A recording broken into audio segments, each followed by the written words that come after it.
你好，欢迎收看《新闻面对面》，我是谢仲。来看为你介绍今天要请到的特别来宾，周边第一位台北市议员林亮君，我跟好，大家晚安。资深媒体人陈敏凤，大家好。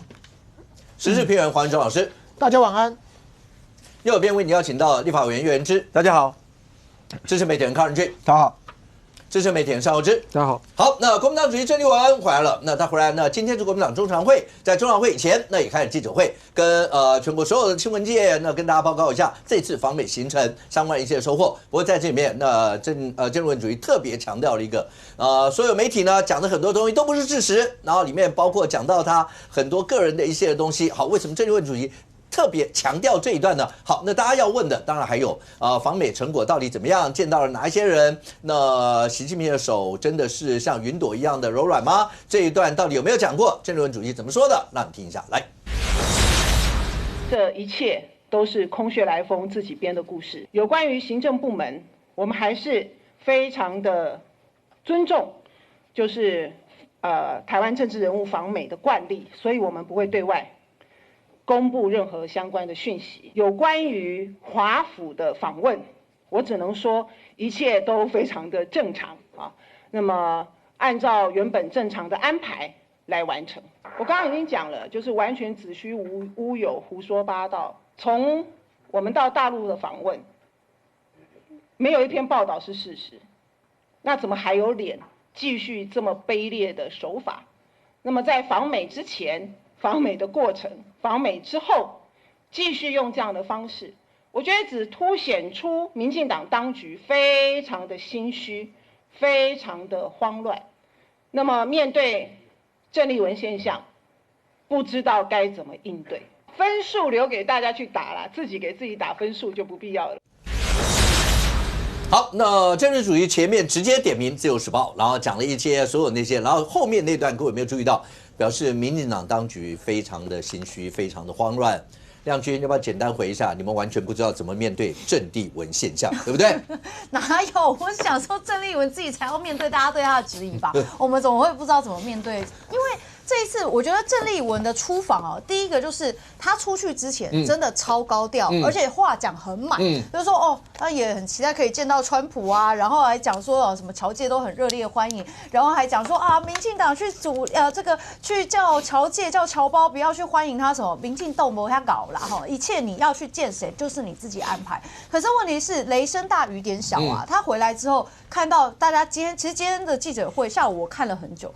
他还是没有讲说他到底带了哪些成果回来，或者是他解释了什么嘛？因为他一直不断讲说，这一次美国行是他们也要去跟美国方面来去跟他们沟通，说国民党的立场是什么？因为呢，他认为大家外界对于国民党有很多的误会，都是民进党在抹红国民党。可是问题是在我看来啦，他去这个美国的这些访问，第一个是他见到官员的层级，我认为可能就不是很高了。如果有的话，按照郑丽文的个性，一定是大讲特讲。当然有一些可能因为保密的关系，可能没办法讲。但是我认为，如果是真的有见到，他一定会大讲特讲。但是他就没有，所以我认为层级就不是太高。再来就是郑丽文他到底去解释了什么？我认为他在整个过程当中解释最多的就是帮习近平说话。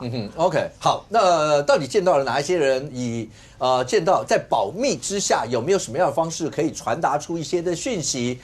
这些当然都会大家关注，尤其在21号的时候，韩国院长也要启程访美，大家就会去做相关的一些的比较。但是如果真的讨论这个问题，来仁俊两个，第一个，请问一下郑丽文现象是什么现象？因为这要先破题啊，让观众朋友知道什么叫郑丽文现象。第二个，郑丽文主席是直接点名《自由时报》，是直接点名，甚或他讲通篇从访问大陆开始一到现在，没有一篇是真的是事实，怎么还有脸什么所有这一切？那这些报道跟事实之间真的相距这么远吗？我先讲哦，其实郑丽文现象哦，因为太长了啊。那个这一次国民党文传会其实没有去了哦，因为这个乃英也要辞职嘛啊。但是我觉得大家你知道我在上节目，你看我们这么多年，我很少直接点名媒体的名字哦，对不对？大家有兴趣去看中评社哦，他们有把郑丽文在侨社那些他们有一个中国评论的那个网站哦，有把他在侨社的发言哦，都把他哇，还帮你上字幕。郑丽文在侨社的说法里面呢，就是刚刚那一大段，这个叫做简略版哦，他提了非常多啦。我今天大概花了一点时间看了一下哦，就是什么郑丽文从选党主席开始啦啊，大家都害怕他啦啊，最后郑丽文以这个什么压制性的过半数的压制性胜利哦，赢得了党主席选举啊。虽然大家都会讲说啊，你这个选党主席投票率也不高啊，这个但不重要啊。郑丽文还说呢，这个因为他刚刚提到一个说他这都是按照行程走。我其实老实讲啊，就是说。按照行程走的这件事情，其实是在破一个我没有被矮化。就算我今天真的见到是科室级的官员，本来就是这样嘛。因为郑丽文说法是我是按照行程嘛，见到该见的人嘛，对嘛？所以可能一开始就已经知道这件事情了。那这个其实就跟我们那一天讨论基本上是一样的了嘛。那没有被矮化的问题，所以博弈就不要生气了。就郑丽文明知道要去之前成绩就差不多是这样因为这是郑丽文今天自己亲口说的嘛。没有被降级嘛可是问题是，诚如刚刚亮君讲的啊，郑丽文在要去之前，哇，敲锣打鼓，对不对啊？生怕大家不知道他要去找谁。你知道他一开始的时候是怎么说的吗？他说，因为民进党到处造谣，美国人都被骗了，所以郑丽文到美国去呢，就是要干嘛？你知道吗？要化解大家对国民党的误会。结果，我还是请大家有空去看一下那个郑丽文在侨社的演说啊，就像我一直期待这个国民党赶快把郑丽文当时到中国去的时候那一段说什么让那个国台办的人啊，让记者听到什么真诚的流下眼泪那一段也拿出来给我看一下我真的很想知道，因为那都郑丽文说的嘛这次这个郑丽文到底有没有帮国民党解除外界的疑虑，我不知道但是他似乎蛮常在帮习近平解除外界对习近平的误解，对不对？包含到说这个什么又大又厚的手啊，然后这个云朵像云朵郑丽文说那都造谣，没有，他讲说那是私下聊天是，那是后来说的因为一开始他讲造谣嘛但是后来讲说私下聊天，那就问题回来了因为这里面还有一个是我还跑去问算命的，我也不太知道这为什么还特别跑去问一下算命，说，我今天摸到的手是怎么？我如果没有对某个人有特别的情感，我会特别就说，我跟你讲，请那个请大师帮我看一下。我刚刚跟义中握了手之后，觉得他的手又大又厚实，但就像云朵般的柔软，请问这代表什么意思？不，谁没事干啊？郑丽文，你是国民党党主席包含到你刚刚提到说他针对媒体一直在那边讲说是骂造谣嘛那当然，今天有一幕嘛，就是到底见了几个国会议员的这件事情，对不对？那郑丽文说是10个，结果这个媒体直接就问他说，那请问第10个包不包含你在电梯里面遇到的那一个？我先讲一下为什么会有9个这个是6月12号媒体的报道。郑丽文呢，他一直在强调，他去哪里都是被民进党阻挠嘛，来。批民进党阻挠，郑丽文说还好我腿长，2天见了9位美国的国会议员。你自己讲的你自己讲你更高的你这摆想要变10个我老实讲，我其实觉得这件不严重。不是，请问一下，9位跟10位最大的差别到底在哪？根本没差嘛，因为他都是国会议员，是吗？大家会在乎的是，其实国民党党主席到美国去见到国会议员正常吧？是啊，大家要问的是，包括刚郑主席讲的。行政官员基于台美之间的惯例不方便透露，大家要问的其实重点是那些行政官员，包括有没有内阁层级的，有没有什么这些，你到底见到哪些人？9个跟10位议员，这真的有很大的差别。不是，而且这是民意代表嘛？对嘛？我礼拜一的时候在这边我讲嘛，我说真正其实对大家会觉得就是说，今天你会面到的行政官员，老实讲，要是内阁级的行政官员为什么大家觉得见副驻青是正常的？亚太副驻青嘛，就很多人大家觉得说或者刺青什么的，因为以前过往对我们也知道要保密，也知道要跟这个大家要保持一定的这个默契不然之前朱立伦见到谁是谁讲出来的，那就大家都会知道，因为这叫做惯例嘛，所以我才会觉得说郑丽文今天讲说都按照行程该见其他都被造谣的这件事情，那表示好啦。那什么样叫做被造谣？因为对国民党来讲，其实有很多东西是他必须要处理跟面对的。譬如什么？包含到那一天在侨社有人被拖出去。郑丽文今天有没有回应？今天有记者问这件事吗？有。然后呢，他的回应是，他说那个人动作太大了，所以不得不这么大，情绪太激动，对，不得不强制驱离。这我很难理解啦我相信在座任何一个人，今天如果你到一个餐会上面去，结果你在上面讲话的时候，下面打成一团，然后有人把它硬拖出去，下面有人在叫，你有办法在那边？其实这件事情我看多了，我以前呢也常遇到这种现象，然后装作没事，其他就把它拖走。我觉得不会正常，不会这样做一个处理。可是一个国民党党主席却他可以讲说，我以前当过发言人，我们就常常被人家这样讲啊，所以是这样。今天的记者会居然还用这个方式在回应，所以我就讲就是说，郑丽文他到今天为止，其实我发现他有一个蛮厉害的地方啊，他蛮会用夸大的方式去形容他所有所做到的事情。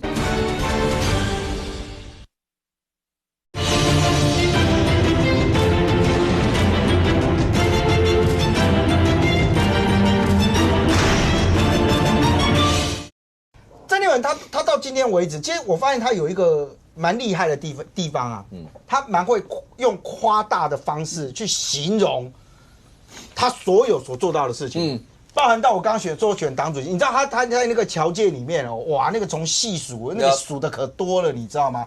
从他这个选举啦一直到他怎么样去中国啊见习近平啊，一直要到美国啊，然后每一届一直讲。其实老实讲，这对于美国来讲会是重点吗？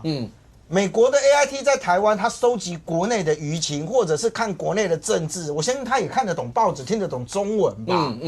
可是在另外有一个，你知道他怎么去形容他到美国去？比如说他刚刚有一句话说，他说按照行程，对不对？大家去看一下那个中国评论帮郑丽文全程 PO 的那些影片有一段他怎么说的 ？OK， 我的行程本来没有 Boston 的，因为有个学校有个教授。他发文，他邀请我去，我一想，这么顶尖的大学来邀请我，所以我就改变了，我就去了。你有没有发现这又来了？就跟上次有个美国人说，他可以拿诺贝尔奖，那搞得全世界好像都认为郑丽文就这样。我跟你讲，他在侨社念，他就是这么说的。这么顶尖的大学来邀请我那我只好去了。本来跟我说50个，后来说75个，后来变100个，后来变200个，变200个，我到了现场变300个。请问，我们现在要看的是你去跟侨社见面有多少人吗？大家更在乎的是郑丽文这一拖之所以要那么高调，而且他的高调是什么？他在4月、5月的时候就丢出来，我要去访美。OK， 今天更难看的是什么？说是找游说公司，什么叫做找游说公司？台湾也有游说法但台湾的游说法基本上不太用，为什么？因为大家都很怕就这样游说。美国的游说很正常，但重点是游说是付钱的，一般会找公关公司，就是游说公司嘛，有很多会这样。重点是要付钱呐，付钱请这个公关公司，请游说公司去帮你安排。今天媒体的报道是这样嘛，帮你安排行程。结果安排行程的过程当中，也没有告诉人家，就是我想要国会导览。我讲真的，如果大家有兴趣到立法院，有机会去的时候，我保证你在立法院走一圈，见到的绝对超过9个10个立法委员。那也是国会议员啊，很多嘛。你走在中心大楼，每天一堆几个啊。但问题就回来了，原来国民党是花钱，请人家安排这个行程。然后甚至传出来讲说，因为这个行程这样，后来大家才知道说，原来成员里面有郑丽文啊，就不愿意跟他见面。这不是一个我有没有造谣，或者是媒体有没有乱写。对于一个国民党党主席来讲，你花钱因为他有一个对照组叫韩国瑜啊。郑丽文还没回来的时候，韩国瑜说我受到美国的正式邀请，而且层级是高规格。我相信韩国瑜不用去找游说公司嘛。就这两边的一个比较之后，就会发现到，好，来，问题来了，郑丽文这次访美席，要不要跟民主基金会申请报账？国民党现在的说法是会啊，对啊，会申请嘛。游说公司你付多少钱，你是不是也有拿出来跟民主基金会报账？我还希望你报，我想知道你们到底搞这一大团，当郑丽文不断的帮习近平洗刷冤屈、洗刷误解的这个过程当中，到底花了多少钱？可是对国民党来讲，请问这笔钱花的有什么意义？对国人来讲，这笔钱到底花了是给谁做足了那个面子？他今天到了很多侨社说，我侨社都爆满成果丰硕。来问一下，你们募了多少款回来？这些款项你们拿到了多少？在座也有国民党的民意代表朋友嘛，很多国民党也会在想哦，我的成果丰硕，你好干嘛国民党卖国，干嘛公无钱哦？这些都是问题。但郑丽文在今天的记者会上面都没有回答，就简单的几个字，都是媒体在造谣。当然整个看起来的话，那只要能够跟友邦之间大家能够做一些的交往，当然都是好事。只是那个交往的过程当中，那尤其在跟美国这么重要的一个友邦呢，在过程当中，那怎么样能够凸显台湾，然后能够把我们中华民国的一些立场，那国民党一直在强调这一段，然后包括说要让美方也知道两岸之间的和平啊，全世界都希望和平，都希望两岸之间不要有战事。当然，但那个和平是怎么来的，也是大家在关注的一个重点。如果这样讲的话，一个一个来看，那《自由时报》那时候云朵这件事也是《自由时报》出来的，《自由时报》报道，多名美方人士透露，郑丽文在对话的时候主动提及郑习会，不仅大赞习近平的手又大又厚实，柔软像云朵，更自负算命师称这是成功者的手相。此番言论让在场美国学者跟前官员全听傻眼，甚至久久无法回神。6月16号的时候，昨天，有陪同出访的李德维他说，相关说法根本不合理啊，并且质疑消息来源可信度，表示所谓习近平的首相云朵的说法令人难以理解，请拿出证据，不要再胡说八道，好不好？结果今天郑丽文在记者会就说，这是私下的谈话，好不好？我就不再提了。当然，很多人很好奇我跟习近平见面后的感觉，包括跟习近平握手的感觉，好吧？李德维，证据在这，这是郑丽文说的，好不好？对，他有谈，只是私下谈话，他也不懂。私下谈话怎么会被流出来？不是，这个世界就是这样，没有什么私下公开，你只要讲，就有可能被人家剖出来。但这一段我不知道算不算郑丽文主席口中的所谓的谣言之一 ，OK？ 但这是《自由时报》报道的内容。那这个过程里面，刚才任俊讲的那段，这个也是《自由时报》。美方政界人士透露，郑丽文访团原先透过美国游说公司申请国会幕僚导览，是申请国会幕僚导览哦。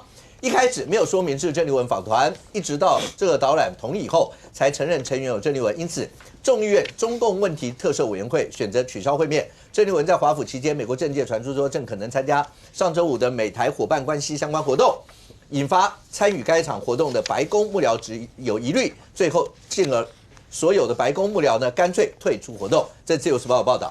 那郑丽文主席他有讲很多，好，这些一切都是空穴来风，自己编的故事，不管怎么提告，因为他们告过《自由时报》，那时候在讲说是不是有用门票，然后要去换政协会，类似这些，好像我记得那次有告。《自由时报》也不停止相关的作为，非常遗憾，华府的访问一切都非常正常，按照原本的安排完成。这所有的一切，包括那时候还记得吗？各位讲国安会。国安会是不是有取消会面这一段？然后大家讲说，那是不是在安排上怎么会有临时的问题？在礼拜一的时候，还记得吗？博弈针对这件事讲说，如果是临时取消，那对郑丽文主席，甚或对国人来讲，都应该要强烈的抗议，因为这是一个羞辱一些的情形。那今天又出现我们的驻欧盟大使谢志伟谢大使讲说，据他知道有一些的行程被取消，是不是因为郑丽文主席因为化妆超过了时间迟到，所以才被取消？不知道到底是哪一段是真的，有没有取消，有没有会面？但明凤，这些包括讲说有没有只是一个国会幕僚导览，那个安排的游说公司或公关公司没有跟人家讲吗？会是这样的一个情形吗？就听到是有郑丽文来，你就要取消吗？或是我就干脆不要导览，你会变成是这个样子吗？所以郑丽文这一场美国之行是一场雾啊。对，就迷糊糊的。但是我们可以确定，他一定没有要见到他要见到的人，除非那个科斯的科员叫川普同名。对，所以他就见到了川普。你想想看哦，他出发前那么高调的宣布说他见谁见谁，这个时候为什么没有保密的这个规则呢？那为什么这个回来之后你突然不说了？是因为大家有一个默契，叫做要保密。那你事前为什么不保密？那你事后为什么要保密？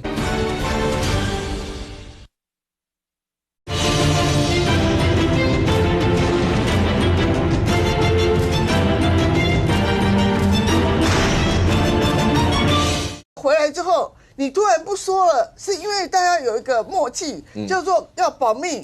那你事前为什么不保密？那你事后为什么要保密？而这种双标就表示说，你可能见到了你没有想要，没有见到你想见的人，那王一川的说法是他选择见到了他不想见的人，这样子吗？对不对？他就是显然是没有见到他要见的人嘛，所以说这一波就是铩羽而归。那你说那个什么国会游说或怎样，我觉得那个也不重要。反正这个，如果当然就是说啊，如果人家知道有你的名字就不排的话，那游说公司会这样不要钱吗？这当然不可能啊。就是啊，所以说游说公司是为了要赚钱，所以呢，如果说它里面这个，如果说他已经这个它里面已经有郑丽文这个人，他去游说的时候，不大可能说不说郑丽文这个人嘛，所以一定是说他临时就不见你了，那游说公司就没有办法赚这个钱，才临时说怎样说编一些理由嘛。你既然已经请出游说公司去游说，那我不讲郑丽文，然后偷偷摸进去，好，人家发现你有这个所谓的。你有郑丽文，所以不见你，那游说公司就没有赚这个钱啊，就没有办法赚这个钱。那国会议员要见他们，是不是跟游说公司有长期合作的关系？那会因为一个人员的突变，然后这个群人浩浩荡荡的去美国，这些被游说的国会议员不知道这一团里面会有郑丽文吗？这简直是没有办法，你只要一推理，你就知道这不合理嘛。而且敏凤，我想问一下，国会导览，我去的是国会哦，我不是去国安会，我也不是去 AIT 这些行政单位，我更没有要进白宫去跟川普碰面，我去的是国会导览。国会不就是立法院？我难道去你们的民意代表的国会导览？你们大家也要这样？难怪这里会说通篇都是一派胡言，完全没有这样一件事。他的意思说，我去个国会，去个导览，申请个国会导览，你们会不见吗？国会导览你就不能见啊，你就可能在周边玩一玩啊，就像你立法院导览一样啊，四处有。那你只是路上如果遇到谁的话，就突然 say hello， 我见到叶元之，嘿，对，那就突然 say hello 这样子而已嘛。所以说，我觉得就是全编起来就没有一个，就是很荒唐就对了呀，就是莫名其妙，跟以前过去台湾的政治人物跟美国交往的惯例，完全不相同。以前的惯例。基本上都不会是这样吗？都不会这样子偶遇，然后突然又取消，当然突然会取消是有可能的，因为我小时候跑一条新闻叫做小时候，那条新闻叫小时候，对，然后就是那李登辉刚卸任的时候，他安排赴美，然后呢，我就写说赴美行程取消了，然后那个，因为那是李登辉幕僚告诉我的，结果我们报社的那个驻美代表就死跟我撑啊。不会的，美国人绝对不会这样做的啊！那个人姓张，好，我现在就讲了啊，他不会，他就跟报社打小报告说我乱写新闻，结果呢有没有取消？就临时就取消了嘛，所以就说把他的名字讲出来，算了，年轻学弟哈，学弟算了。那天明明很生气的讲出他的名字，为什么 Q 啊？那个猴子知道吗？那是所以就是说。美国还是因为李登辉当时有一些争议，或是说当时的中美关系好像是一个比较往和的方向走，不像现在已经有翻天覆地的转变之后，所以那时候就临时就取消了李登辉的访美行程，所以这个李登辉访美行程是有可能临时被取消的。所以说美国人不是不会临时取消你的东西，而且你一进美国就是讲一些有的没有的，然后帮习近平讲话。那我如果跟着高层官员出来见你的时候，我美国的脸要往哪里放？我等于是接受一个中国派来的代理人来跟我游说，不是吗？不是台湾派去的哦，是中国派来的。所以我觉得说，你这一行如果没有见到达标，没有见到你要见的人的话，我觉得就是你要检讨你自己啊。而且如果你有达标的时候，你不用正面讲，你就可以透过很多的关系讲。譬如说郑文灿那次去的时候，他也没有正面讲啊，他只秀一张照片。原来美国的白宫长这样，然后大家就知道了，他见到战争部长进了白宫。那后来卢秀燕那时候也是因为川习会的延后，所以没有就是美国人就叫他要保密。但是后来卢秀燕见了谁，大家知不知道？他也见了战争部长啊，也进了国会啊。所以说，如果你真的有见到谁的话，麻烦你不是文宣出身的吗？就是消息透露出来写一写嘛，你不要叫自由时报写，你可以叫中天写啊。那你就可以知道说你见到什么人。所以说我保证你什么人都没见到啦，就见到一些中国的帮派啊，或是这个打人的人这样而已啊。所以说，我觉得美国人就是在帮国民党解决问题嘛。他就是帮国民党直接杀了2028年郑丽文嘛，那剩下来就开始竞争啊，对不对？敏凤刚刚前面讲的几个点，元之第一个，敏凤用字遣词来，敏凤我原文照翻，你说。郑丽文他不是台湾派去的代表，不是台湾去的，在美国眼中，你认为他是中共派去的代表？对啊，连大陆人都站起来骂他啊，说你怎么可以代表大陆人？来，元之是这样吗？那争论主义一直讲说他们是要直接诉求，包括台海的和平，非常的重要这些。但是在敏凤刚直接的解读说，包括郑主席在美国的言行举止，会让美方也觉得你活脱像是老共派来的代表，会是这样的一个情形吗？这整个包括刚刚提到。那个现场不是有人被拖走的那一段，郑丽文主席今天的回应是讲说，因为人动作太大，什么所有那些，那有人在讲说，不管怎么讲，那个人开始就是现场有人发问，有人什么，后来会被搞到这个样，但郑主席在现场那样的处理模式是合宜的吗？第一，我觉得那个都算是插曲啦，然后那如果。该见的没见到或什么之类的，我觉得大家应该要同表遗憾啊，因为按照林佳龙部长的说法，台湾要总和外交，就大家一起努力，不管你在什么岗位、什么职位，都要一起的为台湾发声。那今天一个国民党的主席到了美国去，那也是帮台湾曝光。那我看到很多绿营的都在嬉笑啊，好惨哦，就是在那种看衰的角度。要总和外交，大家要，甚至我觉得民进党都应该要帮忙啊。我们现在应该要背脊哀荣，我觉得民进党都要帮忙啊，对不对？对不对？像赖清德总统一开始没有办法去史瓦蒂尼，我们也觉得怎么可以这样子啊？不可以啊，对不对？我们也不会说哎呀，赖总统去不了，检讨自己，你们哪有跟大家站在一起？我们希望他去啊，但是如果说一开始因为有一些疏失导致去不了，当然要检讨，因为我们是希望他去的嘛，对不对？我们如果能帮忙也要帮忙嘛。然后所以民进党现在就有一点好像看笑话啊，去不了啊，该见的没见，好惨哦。看笑话只有民进党吗？这个就变成政治的斗争了。还有陈敏凤啊，对，这就变成政治斗争了。对对对，党内没有人在看笑话吗？我觉得这就没有一起爱台湾。好，好，这是第一件事情。第二件事情，我认为啦，哈，他这次去。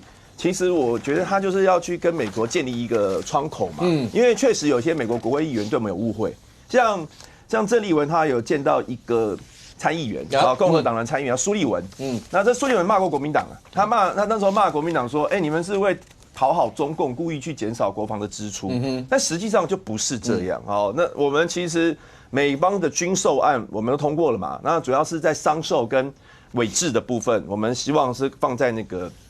购物预算啊，那可是他不知道啊，他觉得国民党是为了讨好中共去删预算，就骂我们了。那郑丽文碰到他就直接跟他讲啊，没有这回事啊，我们是因为要监督民进党，然后我们希望说跟美方建立一个直接管道，美国以后有关于这个军售的部分有什么资料，直接给我们国民党。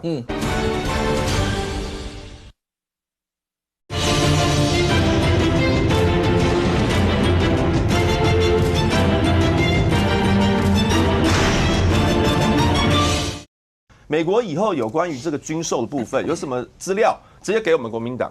好，那如果是美国认证的，大家赶快通过啊。但是没有的话，是民进党自己在灌水的什么之类的，我们就严审啊。像这样子去跟美方去建立一个直接的窗口，我认为此行就是一个很好的收获嘛。那其他的部分，不管是他遇到哪一种政界人士，因为我不知道啦，至少有国会议员啊，或者是美方的智库，因为很多人讲说，在地人都在讲说，郑丽文好像跟以往的主席不太一样，他的那个风格就是直球对决，而且他的目标诉求很明确，就是他希望能够营造两岸和平，他是为和平来的。他一方面可以跟习近平见面，然后两岸可以这样子交流；二方面又跟美国保持好关系，大家以后就是以和平为主。这个过去其实国民党的主席可能没有像他一样表达的那么直接，他可以充分的表达一种跟民进党完全不同的外交策略，所以有一些在地的美国人认为说，这很蛮不一样的，对他产生好奇。那之后，好奇就有兴趣，又有窗口，那未来的沟通管道就会很顺畅。所以我认为他此行还是有收获的。那还是回过头来，如果说原本要见没见或什么之类行程上的插曲，可以作为下一次的参考。然后大家下一次如果有去的话，民进党多帮点忙，因为政府的力量毕竟还是比较大嘛。那刚才画面上那个拖走的那些，你觉得过程当中处理上面有没有一些疏失的一些地方？你说这个这些画面。因为可能在国外，可能到陌生的环境啊，然后大家比较不知道怎么处理啦，是用比较粗暴的方式。OK， 来，亮君要不要回应一下刚才元之讲的？刚刚叶元之讲说这个见到这个苏立文哦，其实。苏立文众议员他在见完这个郑丽文主席之后，他有发文，他在那个 X 上面他有发文，他讲什么？他讲其中一段就是说，他告诉郑丽文说 ，We need KMT to join with DPP， 所以这个意思就是说，我们需要国民党跟民进党一起在国防预算上面努力。那这个意思就是很明确嘛，意思就是说你们过去就是一直在国会里面胡闹嘛。那所以我觉得对于这个美国而言呢，他们其实讲得很清楚，认为说美国应该要一起共同支持现在民进党政府在国防预算上面的立场。那美国也认为要加强台湾的自主防御，所以他又需要need，所以这个就很清楚明确嘛，所以要讲说去澄清各种误会。那可是问题，如果真的有澄清的话，那这个众议员他也可以讲说，我们理解国民党的立场，那国民党可能他们也有自己想法，他也可以这样讲。可是他见完之后仍然去发了这个文，所以我认为并没有澄清任何事情啊。那再来就是说，刚刚有讲说这个。郑丽文这一次去然后大家讲说他可能没有见到他想见的人，大家一起要共同感到遗憾等等的。我觉得这件事情是郑丽文必须要接下来自己去面对，说他一开始要出访前，不断的去讲说他要见谁谁谁，要去这个帮国民党讲话，然后要去澄清误会，然后呢还指控说民进党当时呢这个还去透过侨界，然后不断的阻拦这个郑丽文主席的所有行程，真的。你要见谁就自己去安排，然后现在又讲说，现在这个回来看起来没有见到想见到的人，又讲说政府应该也要帮忙，那帮了忙，到时候你又要说民进党从中作梗，那这个事情其实我觉得郑丽文就是坦然面对了。你如果见到了真的是美国很高层级的人，其实按照过去，包含朱立伦前主席，包含那个卢秀燕。然后甚至包含韩国瑜，其实他们有见到谁，其实都会透过其他的这些消息来源，或者是其他的这个新闻媒体去披露。而且上一次卢秀燕去的时候，她回来是接受谁的专访？自由时报的专访，对不对？那所以现在郑丽文要讲说，自由时报讲的都是胡说八道，然后自由时报如何去指控一个媒体怎么样？可是问题是说，这一些事情，我认为也绝对不是空穴来风。如果你真的有所谓见到人，然后有澄清什么样的误会，你大可以讲出来。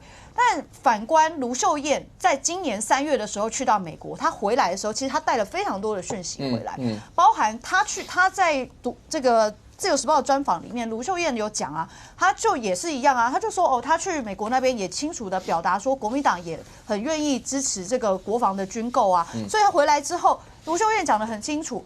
这个8000亿到1兆，是这个比较合理的范围，然后也讲说不用一定要有发价书啊，所以我觉得卢秀燕她去美国之后回来讲得很清楚，是他们在跟美国沟通完之后，她的立场清楚明确嘛。但是郑丽文回来之后，她对国防的事情也没有提到，然后呢，她对到底有没有澄清大家对国民党误解也没有提到，只有一直讲说。这个有特定媒体造谣他胡说八道，然后呢又讲说，这个他都有见到该见到的人，但是又不让大家知道他是谁，他见到了谁，所以我觉得这个都是郑丽文在我们讲说这个青蛙碰轰啦哈，那到底里面实际上到底有没有见到真的想见到的人？我认为是没有。再来就是一个比较，就是韩国瑜，接下来韩国瑜要去，我认为。对于国民党来说，其实他们自己党内已经出现一个比较怎么讲？对于2028年的总统大选，大家其实都已经在磨刀霍霍了。所以现在如果郑丽文的美国行，大家看起来就其实并不如想象，并不如预期的话，接下来大家就会去比，接下来韩国瑜跟卢秀燕，他们去美国所拜访的层级如何，然后带回来的讯息又是如何？我觉得对于国民党而言，他们自己该关注的是接下来他们自己在国民党内部的这些角力啦。那至于说你在外交上到底台美关系如何？告诉大家，台美关系就是坚若磐石啦。你如果没有见到你想见的人，国民党自己要深感在台美关系上面外交不利的自己的遗憾。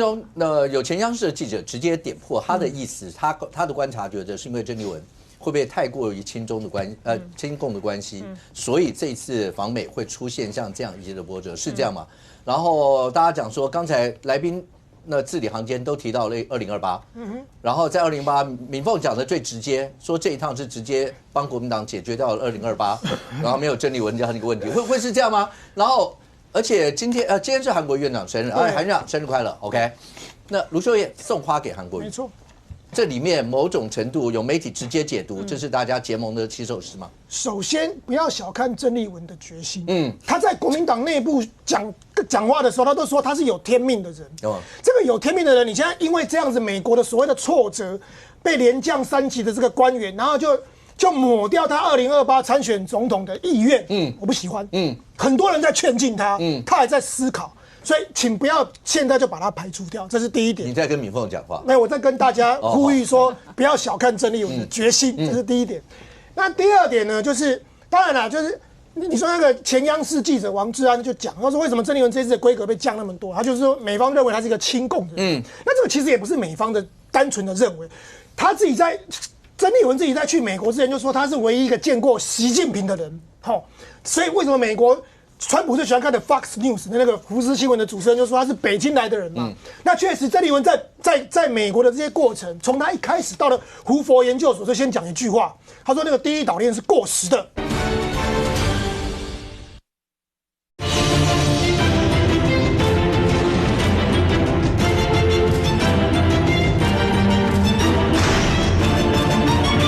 那确实，郑丽文在美国的这些过程，从他一开始到了胡佛研究所，就先讲一句话，他说那个第一岛链是过时的，我们现在应该是和平岛链。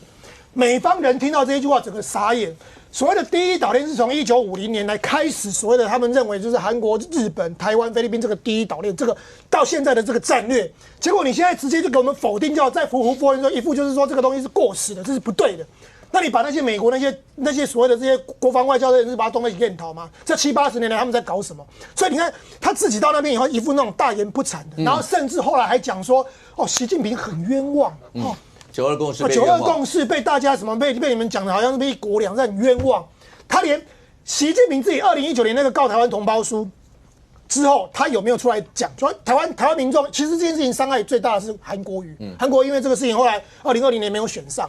那我问你，那是不是应该要改选一色？习近平你是好歹你不立马2020、21年哪一年出来讲一下，就是说92共识不是一国两制，他也没有讲啊。结果他派他的小妹妹，他的小迷妹去美国跟大家说，习近平很冤枉，然后再后来再加上他那一只手，然后他还喝了习近平给他的鸡汤棒。这你这些过程，你叫美国人说你要相信说你到底是什么？所以正常来讲，他是台湾最大的在野党主席，没有道理受到这种基本上，其实你知道外交是很细致的，外交的每一个排场，每一个这个对待的规格，不可能是这么的随便。过去朱立伦也去过美国，朱立伦当主席的去过美国，那跟之前就今年3月，卢秀燕以市长之尊也去了美国，那人家都见到这些国务院的官员、AIT 的官员，连黄国昌都见到，就连黄国昌底下才8席立委，他都可以见到 AIT， 那你郑丽文50几席，怎么可能见不到？就是因为那就是美方故意给你排头，然后相反的。美方在这个时候反而邀请6月21号邀请 AIT 主动邀请韩国瑜院长访美会不会因为韩国瑜在那时候协调，包括大家讲就是军购，没错，就是这件事情嘛。就卢秀燕跟韩国瑜那时候都是主张说，力主说至少要买到8000亿、9000亿这个数字，只有郑丽文这边3800亿那边一直卡嘛，所以其实美方人家看得出来嘛。那所以而且韩国瑜最近心情很好，他跟张瑞雄说，兄弟啊。美国这次高规格邀我啊，那一副开心啊！我相信美国不但高规格，而且韩国瑜其实上一次去美国是去参访那个川普就职嘛。那这一次美方绝对高规格。那为什么美方要高规格？所以韩国瑜真的要感谢曾丽文，没有曾丽文这10几天在那边乱搞哦，你韩国瑜的规格也不可能拉那么高。那美方就是要用这个规格去凸显一件事：我们不接受曾丽文所领导国民党这条路线嘛，那个很清楚嘛。那加上不止韩国瑜不只是自己去，哇，给你他生日嘛，你看2个国民党的大头都送他花，哦，一个是蒋万安写祝贺韩国瑜院长生日快乐 ，OK。那另外一个哇，台中市长卢秀燕说国瑜生日快乐，访美顺利。然后记者就问他，国瑜哦这么亲密，然后记者问他的时候，卢秀燕自己还讲哦，他说他跟韩国瑜私下情同兄妹，所以因此特别送花表达生日快乐，而且祝他访美顺利。这个动作很清楚，加上卢秀燕从欧洲回来的时候，他先去美国，然后去欧洲，回来的第一句话讲什么？他在欧洲见到想见的人，意思就是这个东西其实不是该见的人，对他不是该，他是见到他想见的人。然后对比那个郑丽文去之前还说他愿意见川普，他是什么讲的那么多，你看不要说川普，连一个国务院的那个他只见到那个 desk 就是那个最低，所以这些动作都非常的清楚。所以那我觉得这些为什么卢秀燕向来不碰政治的？你也知道他过去只要问政治，他都是只要讲市政问题。他不台不及故意送这个花，还特别说他跟韩国瑜情同兄妹，这就是什么？这个就是国民党内有一群人期待，那个卢秀燕去年你的怯战，造成了今天郑丽文当了主席，然后搞得现在大家天翻地覆。好，那时间也差不多了，然后他确实搞到连那个信任度，美丽岛电子报做的信任度，很少有主席的信任度比国民党信任度还低的，所以那个说的态势已经非常清楚了。所以现在国民党里面这些有志之士或是要选举的，其实都是希望说，你们这些大头，尤其卢秀燕，你过去做错事情， OK， 你这一次应该要反败为胜。所以你看他很明显，他跟韩国瑜结盟，然后卢秀燕的跟蒋万安也是情同姐弟，所以这些大头的结盟，其实某种程度就已经很清楚的要。不管是跟美国讲，还是跟台湾的选民讲，就国民党主席郑丽文那个只是一个科，其实他是令不出中央，我们不会理他的。不过现在看起来，猴子，如果这样一路下来，大家都知道了，其实如果在中华民国要选总统，那一定有一个行程会到美国去一趟，所以有很多人把这次很多的这些国民党这几个大头，你叫太阳也好，大头也好，天王也好，到美国去，某种程度有一点点面试的味道。可是对这一次来讲的话，郑丽文真的是像大家刚刚所评论的是这个状态吗？那再讲白一点啊，郑丽文今天直接点名媒体，讲通篇都是造谣，或者他在国外讲的很多的内容，在国内最起码在深蓝里面有没有市场？他最起码讲这些深蓝也会听啊。当然你说如果要进入大选那是一回事，但是进入大选以前，总是国民党里面如果有不同的人要出来，那也要看看国民党里面不知道会不会进入初选机制。大家也要考虑到这一块吧。这4大天王里头，现在看起来，大家真的是透过这样的国外行程、美国行，大家想的都是2028了吗？我觉得郑丽文今天的问题不在于，就是说，你说他行程这一次行程真的很糟吗？其实也没有，只是说你当初拉的预期拉的太高了。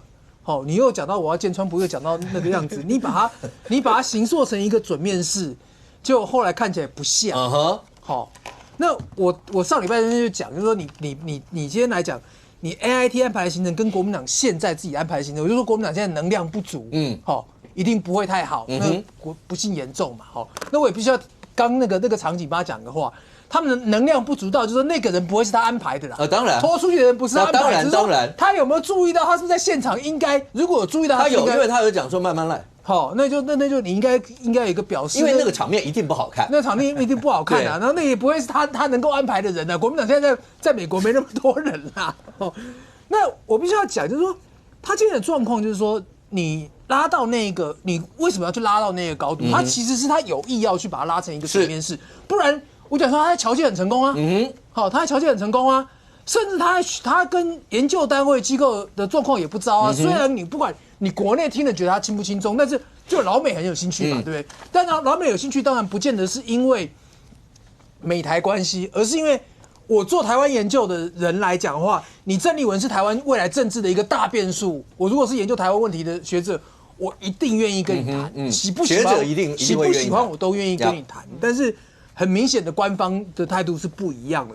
我记得上礼拜我在这边问的时候，问林俊宪委员，林俊宪委员还搞错，他以为是月底韩国2月初韩国瑜要去，对不对？结果现在是21到17，15号才通知。我上礼拜是不是在讲说 AIT 还没有搞清楚行程就戏可以绑？立法院一定是拿到行程之后马上就去找立委啊！15号发通知，21号要出行，议员也在这边，什么单位会行程排成这样？立法院的院方特别蛮憨吗？不是嘛 ？AIT 好不容易瞧出行程出来，立法院就马上发出去，所以这个行程是才定的嘛，才刚刚定嘛。但是他什么时候开始放？郑丽文出发的时候就放啦。6月1号的时候 ，AIT 就已经往外放，他就是要拿这个行程去压郑丽文的新闻嘛。郑丽文还没出发，我就排，行程还没定，我就往外放，说我会有一个高规格，然后千呼万唤，最后出来一个21到27嘛，你就知道 AIT 有多痛恨这件事情。我还没有确定，我就搞。你说多痛恨郑丽文访美这件事吗？我就是要把你压，请问一下，这件事是跟科长这2个字有关系吗？我觉得，或是跟军购的过程有关系吗？那个是一个整体的东西啦，就是说最后就是表示美方不信任你，美方也不会给你一个高规格，你自己安排的，我还要找一个东西来压你。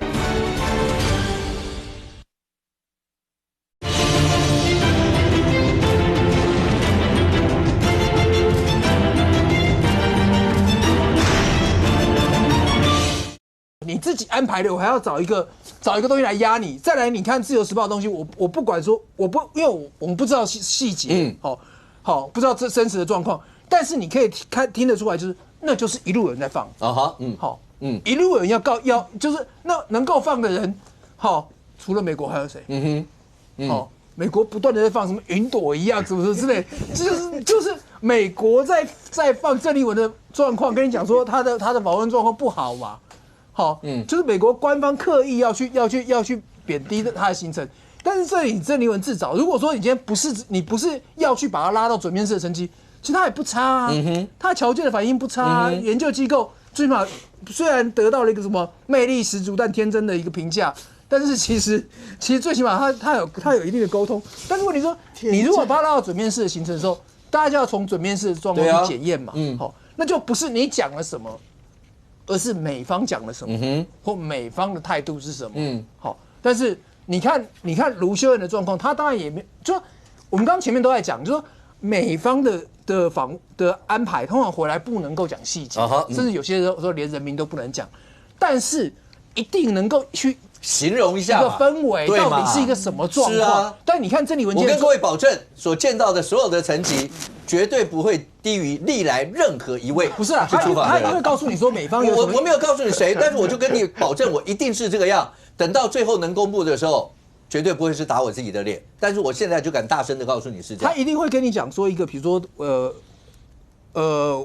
美方对我们的东西很认同，诸如此类，或者说他们有什么期望，这种东西不一定会，甚至不会讲你刚刚那么具体，但是那个氛围就是会出来这样。像卢秀燕出来的东西，给你感觉就是这样嘛，对不对？好，那你现在的状况，郑丽文这一场看起来就是没有，就是没，你让人家感觉就是没有嘛，好像你也没有告诉我讲说美方对我们非常满意，美方对我们态度非常了解，感觉就是非常非常正常，那就是没，那其实就是说感觉他就缺这个东西，但他去会一路讲习近平也没办法，就是说，因为他能够让人家感兴趣也只剩下这个啊。不是你到美国去一直讲习近平，不是就那你到中国大陆去讲，你到美国还一直讲，因为就是说对他来讲，就是说他讲的说，如果没有见过习近平，他是阳春党主席，实际上是啊，你要去跟美国讲什么，美国人也知道说。台湾那几个，你是一个阳春党主席啊，不会对美国人来讲，你见过习近平，你还是阳春党主席啊。那你除了这个之外，你还能够讲什么？他并没有因为你见过习近平，因为美方知道你对年底的选举，你也没有办法掌控。但或者你讲到年底选举这一块，在外面出访这一次碰到这样年底选举呢，因为今天不是有人要跑去，郑丽文他已经讲了，他接下来辅选。因为南部是国民党艰困选区嘛，屏东、台南、高雄，所以他会多花点心力在艰困选区。记者，这就是记者的天职，就跑去问了柯志恩，然后问柯志恩啊，对什么？柯志恩就点名了很多大咖希望能够来高雄，那他就是没有提郑丽文，所以这表示年底这一场，国民党确实有很多人会觉得说没关系，我已经是艰困选区了。不要再加深我的艰困了，是这样吗？没有啊，你看，我之前就讲了，你说北基桃就是东南互保啊，到现在为止你没听过这几个人跟郑丽文干什么啊，对不对？而且你看蒋万安这次自己去新加坡，去的比你郑丽文去的要成功，这几天大家都在讨论蒋万安，谁在讨论郑丽文的后段行程？没有啊，前面乔瑟很成功，大家讨论，后面没有，大家现在都在讨论蒋万安。那柯志恩今天也是一样嘛，他从蒋万安点到卢秀燕，点到韩国瑜，然后点了一整套之后，就是完全漏掉郑丽文。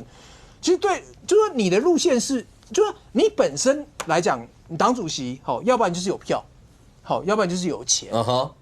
那你现在两个都没有，你还不听到晚一天到晚讲一些党内不希望听到的论调的时候，所有候选人当然就敬而远之嘛。那我觉得唯一就是看说。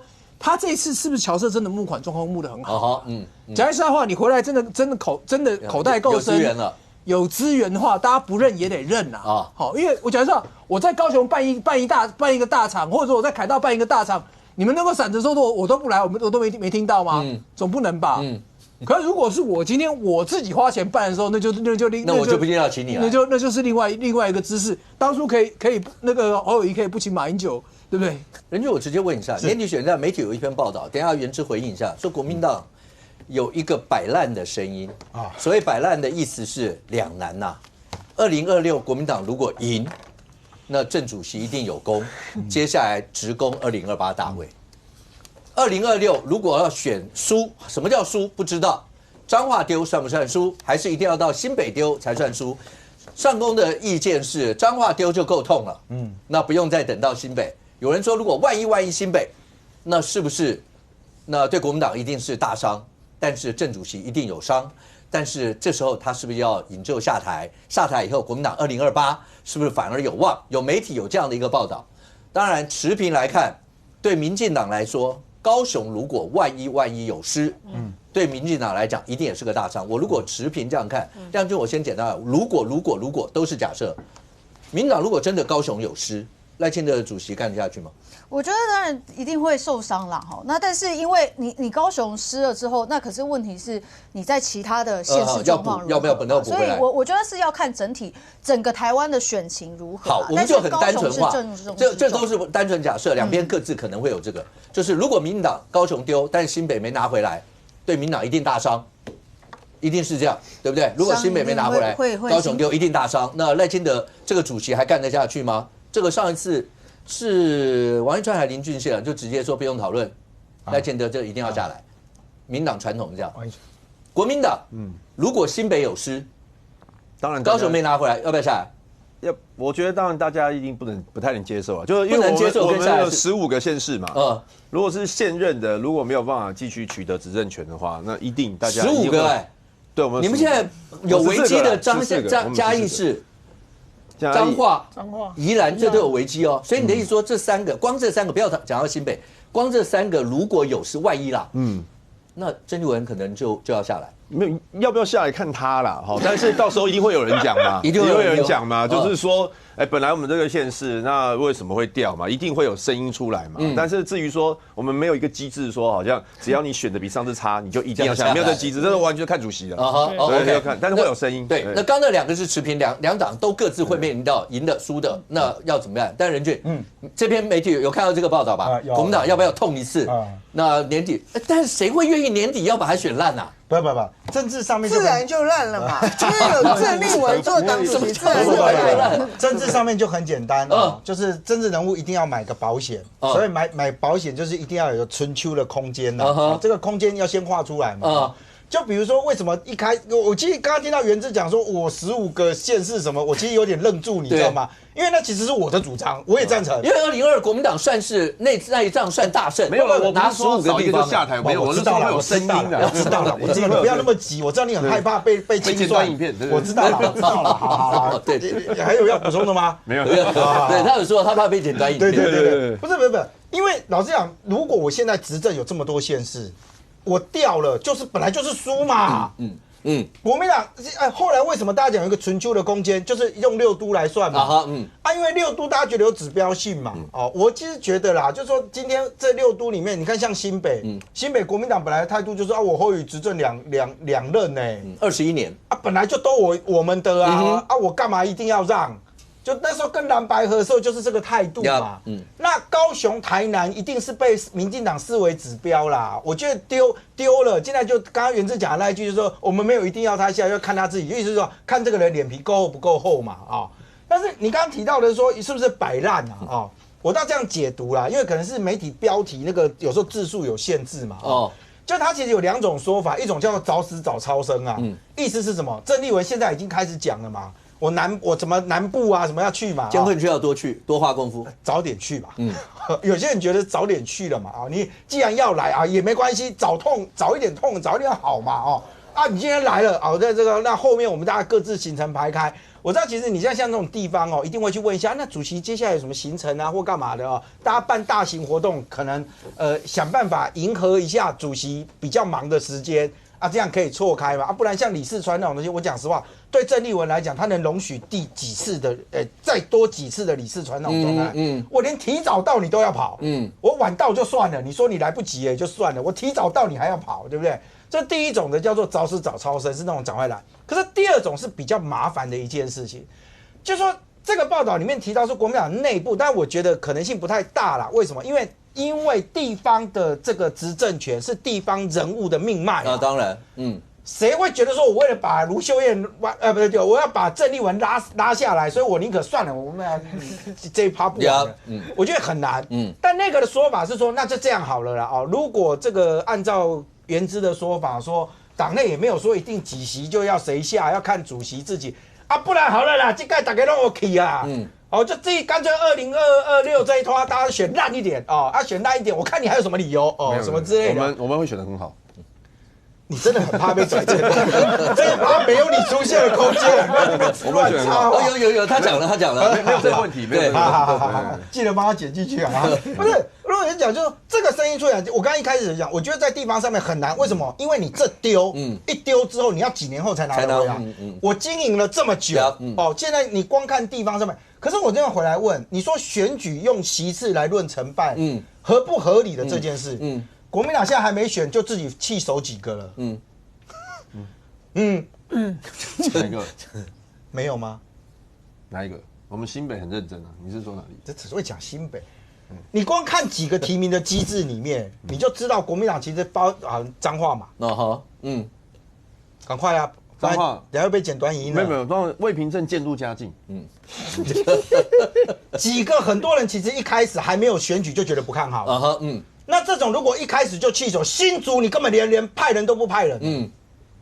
你国民党在那边没有人吗？一个林根人被你们搞死完了之后，算了，我们后面也没有千万个林根人，我们干脆这一局新竹市从此国民党不派人选举，算不算丢？那本来就不是我们的。对，蓝白。高虹安是民众党的吗？没有关系，那个蓝白盟友对嘛所以我刚刚讲嘛，爱春丢，对，空间很大嘛，所以回来了还是那个问题啊，就政治人物脸皮厚不厚嘛。但我认为，如果今天有那个摆烂的那种说法出来，就表示可能对国民党人来讲，他们认为郑丽文的目前为止，他应该足以挡住各种的炮火。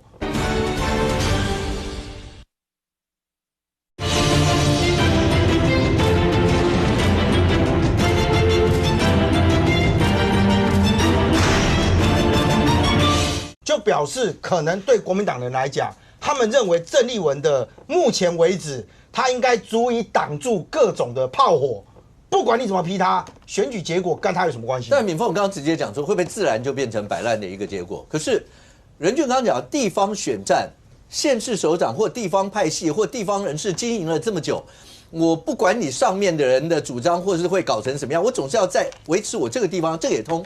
但投票不是只有地方各自派系的人投啊，投票里面有很多，包括有中间选民，有偏这边的偏那边的，尤其是大家在乎的是中间的话，或中间偏蓝一点、偏绿一点，所有这些，那甚或像譬如李四川那一次，那郑传培上做的民调，政党形象在里面也占了大概将近30%左右的影响，也就是说，你党主席的言行或两岸立场这些。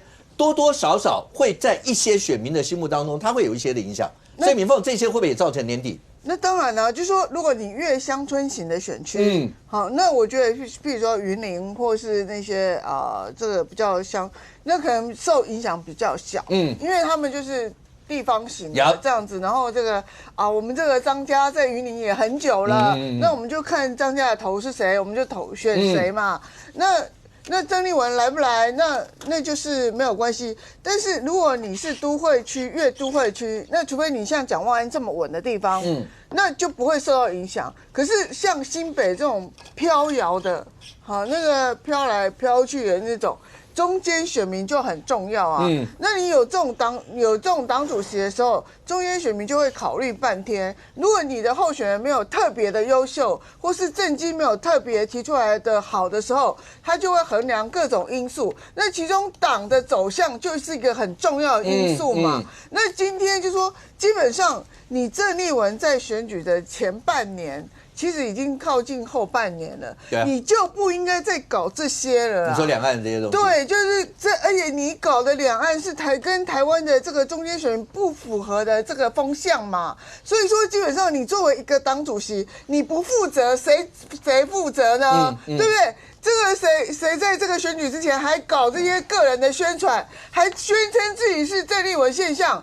郑丽文现象在哪里呀？柯文哲现象我们承认，2014年的时候有。那你郑丽文现象，你民调低成这样，你还什么现象？民调低就是现象吗？是不是？也是一种现象，也是一种现象，就是另类的现象吗？所以这个很好笑嘛。那敏凤有没有可能靠蒋万？因为蒋万蓝营一直把它赋予一个领头羊，希望能够在台北以外能够外溢，然后能够造成很大的旋风。这个就是未来也是一个头痛的问题啦，对不对？现在大家就是要靠蒋万安了嘛。那因为卢秀燕跟韩国瑜受这个职位或是个性的问题，他的这个作为比较小。可是蒋万安刚好去新加坡领这个奖，对啊，当然是大加分啊，尤其是李光耀的城市奖。李光耀嘛，陈市长，所以这个东西当然对他非常大的加分，所以他回来一定是正乡大家邀请的这个站台的热门人物。那如果你选举又选到一个超高票数，那天钟小平在分析嘛，他后来又修正了，其实他第一次讲话就是真话。因为他是爆破式啊，爆破式第一爆通常是真的，就是说他回来之后就会形成一个国民党又里面2028的一个困局。我们到底要不要选赢这个赖清德？选赢赖清德的人只有蒋万安嘛？那个民调一比，一定，我猜啦。如果说你现在韩国瑜跟这个卢秀燕还是这么低调的时候，我觉得这个民调上面很难赢过赖清德。那到时候国民党就说，我们到底要不要赢中央政权嘛？那中央政权就是蒋万安啊。那可是问题是卢秀燕跟这个韩国瑜怎么办？然后他们又有很多历次所谓的。市长第一任是绕跑的就跑了，然后第二个侯友宜也是，虽然是第二任就也是绕跑，但都没有选赢啊。所以今天这个我看那个戴喜清议长，他就会讲说他会耐心一等，他可以循什么赖清德模式，先当了行政院长，不是的就2028取得这个政权啊。那你问题是你没有蒋万安的时候，2028可不可以取得政权呢？他哪可以循所谓赖清德模式呢？所以这一切都说空话嘛。所以到时候党内就是郑丽文这次美国帮你处理掉之后，就换另外一场的这个所谓的角力了。因为蒋万安的民调势必可以跟其他人比起来的话，他势必可以跟赖清德比较匹敌的对象嘛。那如果他得票数又很高的时候，基层就会讲说，你们国民党为什么不挑一个会赢的人，然后要选一个不会赢的人？那这样怎么赢回2028呢？那党内是不是要吵一架呢？或者要不要简单回应？因为我觉得国民党会有这个新闻，就是有一些事不关，那是表达一个国民党内一个氛围，大概是事不关己的人才会这样想。但是说。他表达一个氛围是，第一个就是说，国民党其实很怕郑丽文真的要选2028他们真的很怕2022要选2028。他如果真的说年底真的选得太好的话，我就想说，彰化假设丢，假设柯志恩不小心赢了呢，好，那他这时候党主席如果说要选2028，说国民党要怎么办？好，那就直接奉送就好了，就已经下来了。不是啊，那这时候他们要怎么办？所以国民党内的确有一些害怕这样的氛围。那我很简单，就是说以他的路线，第一个不希望他选2028，第二个就是说不希望他操盘2028。你现在的议员选举或者说直辖市的选举都还没有完，议员5%、3%、5%、8%就当选了，各自大家。好，大家你而且不太涉及同意识形态。你到立委选举的时候，他如果是个立场的时候，我就问你叶元之要怎么办？他来帮你站台的时候，你要怎么办？你不知道怎么办，因为他要50+1啊。对啊，他50+1那个状况不一样，就说现在没事的人已经开始在担心那个事情了。那我回过来讲，就是说当然你也看到国民党最近每个人都冲成这个样子，好，卢秀燕也在冲，蒋万安也在冲，他们就是在去稀释你那个影响啊哈。好，你如果今天他没有去新加坡，这个没有去德国，全部都来看美国啊，对不对？那现在的状况就是说，好，那慢慢就有一些人出来稀释这个影响，我觉得这个状况还会持续。OK， 如果这样讲的话，来梁军，所以这一仗大家就讲，那国民党当然各路诸侯，大家看的2028。然后不管是在国外取得声量，然后塑造自己有国际观，然后有美国那边的认证，但最重要的票总是在台湾，在中华民国这所有的人投嘛。然后你现在如果看，刚讲到蒋万安对国民党来讲赋予了非常大的厚望，不止在这一战，那对他自己可能也这样。但是现在看起来，包括前面大家讨论过，包括英伟达的这些问题啦，包括这几天大家都在讨论火锅，为什么火锅的问题又被拿出来？火锅有什么好讨论的？火锅就是蒋万安去了那个李光耀城市奖领奖的时候啊，他就讲说啊，这个台湾就像火锅一样啦哈，然后这个族群共荣啦什么的，然后大家发现说，结果这份讲稿居然已经出现1、2、3、4、5、6出现过6次啊，所以他说台北是个火锅哦，这已经讲了6次哈。那但是我觉得是这样啦，就是说他想要强调的可能是说，台北市就是有很多不同的这个特色嘛，然后混在一锅里面哈，然后非常的丰富。好，但总之呢，但是我觉得对于蒋万安他在这个李光耀城市奖里面他的讲稿啊，我觉得重点不在于这个火锅啦。我自己看会觉得说，其实这个李光耀城市奖呢，它是根据一个城市过去20年的变化，那李光耀城市讲台北市得奖的理由，其实也讲得蛮清楚了，包含说像是垃圾随袋征收啊、垃圾减量啊，那现在就不用再掩埋了啊，都可以用烧的。然后包含像是捷运路网130几公里，然后还有社会住宅等等，这些很多的城市进步。但是不是蒋万安3年任内完成的嘛？这个都是历任好几任的市长，很多的公务人员跟很多台北市民的配合所成就出来的一个奖。所以我认为蒋万安在这个讲稿里面，大家虽然在讨论火锅，但是我认为他在这个讲稿里面处理的并不好，因为他其实应该是要感谢历任的首长，还有感谢台北市民。好，那再来就是他讲说拿火锅来形容，但是我要讲说这里面的很多的料啦，你说这一次这个我们得奖的这些内容的这一些台北市很重要的亮点。这都是前人留下来的啊，所以这一锅火锅里面的很多料，很好吃的料，也都是前人留下来。蒋万安大概就是一个端火锅的服务生哈，然后上台领奖了。所以我觉得蒋万安当然现在国民党对他是寄予厚望啊，可是我觉得他现在第一个是台北市的市政，你说其实。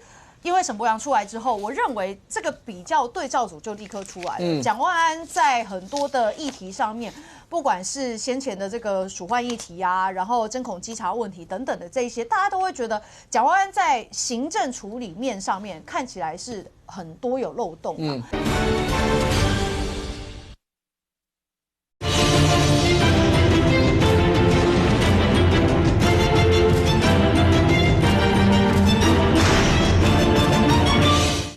蒋万安在很多的议题上面，不管是先前的这个鼠患议题啊，然后针孔稽查问题等等的这一些，大家都会觉得蒋万安在行政处理面上面看起来是很多有漏洞的。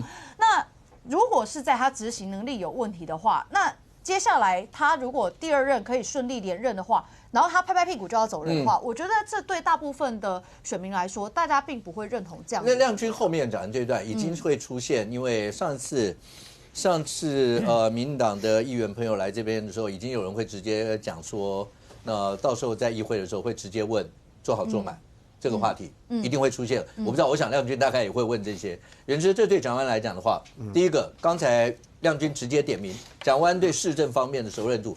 稿子你说讲了6次，那台北市政府也有直接讲说这怎么样吗？6次，这表示理念是一致的啊。你们看到好，第一个在抨击到市政方面，刚才亮君特别讲，当沈伯洋这对照组出来以后，显然高低立判。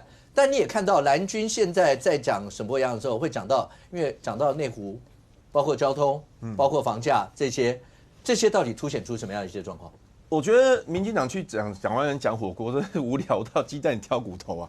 他就是认为台北的形象像火锅啊？难道他今天认为像火锅，明天认为像珍珠奶茶，后天认为像牛肉面吗？他认为是火锅，让那一路是火锅啊！这有什么问题吗？这有什么好背稿？这是他的感觉嘛，他有他的形容嘛。譬如说，他认为火锅就是各种食材多元、完美融合在台北这个城市里面啊，这就是他的形容嘛。那我反而觉得沈伯洋硬要蹭，说就骂蒋万安说怎么会是火锅，因为像剉冰啊，那个冰就像山，然后很多料，有没有？就每一口都不一样。夏天嘛，不像火锅很热嘛，对不对？夏天吃剉冰，冬天吃火锅，不用紧张，对不对？然后就是硬要讲，你说火锅我就非要说剉冰，你说热的我就要说冷的，有没有？然后还要形容一下那个冰的，因为那个冰是尖尖的，所以像山。我也不太懂啊，为什么要用剉冰去形容台北的山？然后还要批评一下说蒋万安的火锅是什么？煮成一锅啊，不像剉冰是每一颗都吃得出味道。你吃火锅会吃起来都勾在一起吗？会啊，肉就是肉，火锅煮到最后勾在一起，那个普林也高，喝下去对身体不好。白菜就是白菜，有没有？这就是无聊嘛。所以我认为火锅这个东西就是硬乱骂啊。那我认为台北得到那个新加坡城市奖是蛮不得了的一个光荣啊，确实以前也没有其他城市得过嘛。那大家都很高兴啊，那不管是前人大家一起的努力，我觉得都非常 OK。那蒋万安无论就是这个台北得奖的理由是什么，那因为他来介绍，比如他的政绩，他讲那个生生喝鲜乳嘛，什么之类的，而且也蛮好的啊。因为本来生生喝鲜乳的前身叫班班喝鲜奶，是农业部跟教育部在推的，后来推不下去，为什么？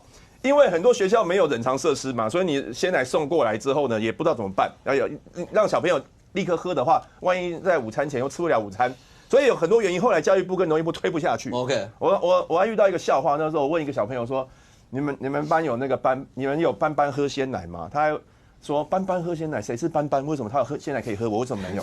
所以那个时候推不下去啊，好冷啊，好冷啊！然后后来台北市把这个东西做下去，不错，我觉得这个大家就直接跳到，你觉得蒋万安能够担负起领头羊的角色吗？那因为蒋万安他现在主要是要选2026的市长连任所以没有2028的问题，没有。我觉得现在去讨论说，以我的角度啦，现在去讨论蒋万安到底要不选总统，都是在害他。对啊，比如说我说，他应该要去选总统，那人家说，那你市长选假的他不应该，那你是看衰他。所以我认为蒋万安现阶段就是把市长连任好就好。那至于说亮君说沈伯洋出来，蒋万安就对照，我不觉得啊，因为沈伯洋他现在就他就讲被那个他去接受一个媒体的访问嘛，然后就说怎么去解决内湖塞车问题。他说他没有讲说助工合一这4个字，可是他原文是什么呢？他说这个内湖交通要有最基本的住宅可以容纳在这边工作的人，而不是一样的意思。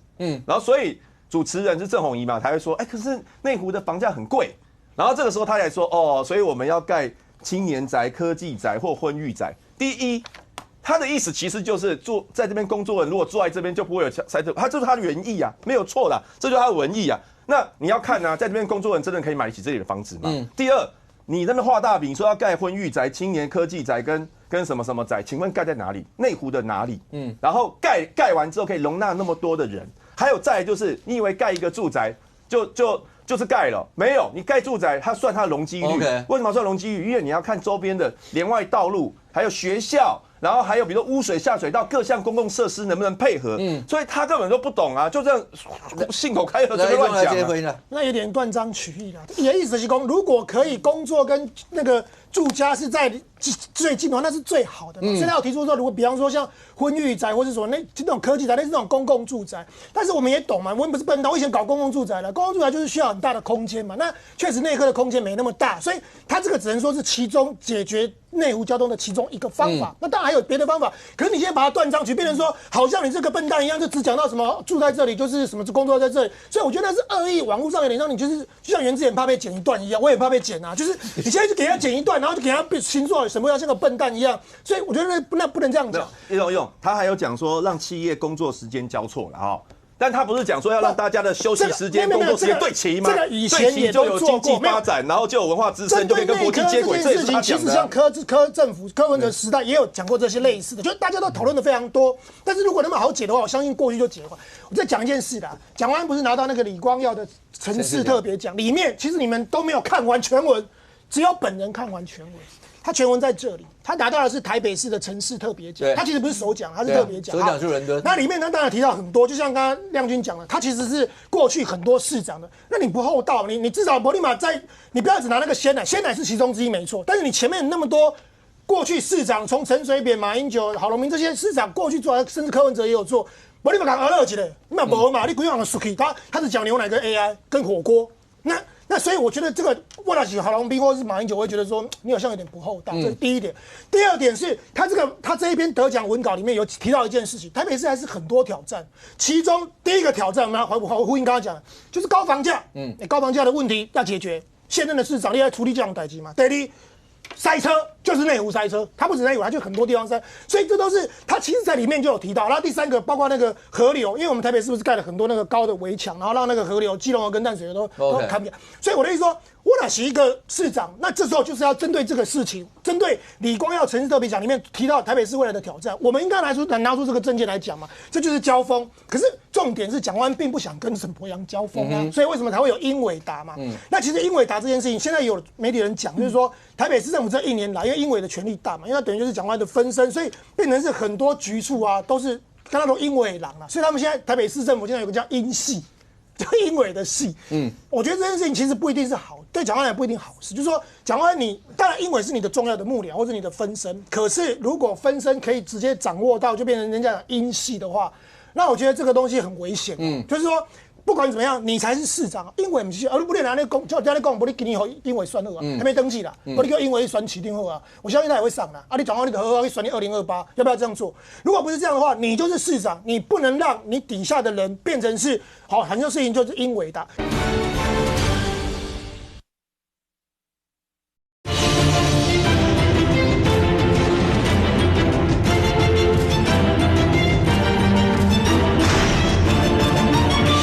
你转换你的合会选你2028，要不要这样做？